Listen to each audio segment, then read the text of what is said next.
না এসেও কোনোভাবে রশি দিয়ে কোনো একটা সিস্টেমে খাওয়া চলে যাবে আমার বাসায়।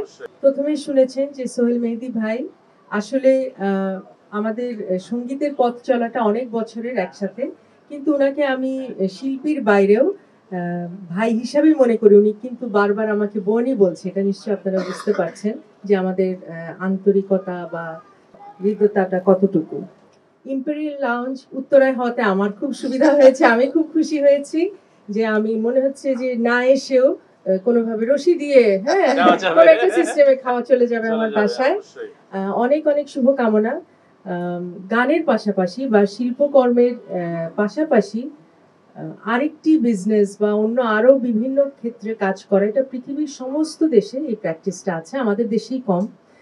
তো সোহেল মেহেদী ভাই সেটা শুরু করেছেন, তার জন্য আমি ওনার এই সাহসকে সাধুবাদ জানাচ্ছি এবং আমি ওনার ব্যবসার এবং এই ইম্পেরিয়াল লাউঞ্জ শুধু উত্তরায় না, বাংলাদেশে আরো অনেক শাখা প্রশাখা হবে সেই দোয়া রেখে আমার বক্তব্য শেষ করছি। Thank you.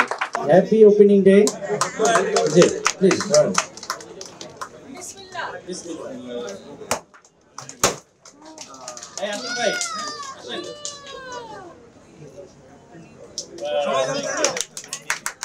তো একটা তালি হয়ে যাক সবাই জোরদার। Thank you.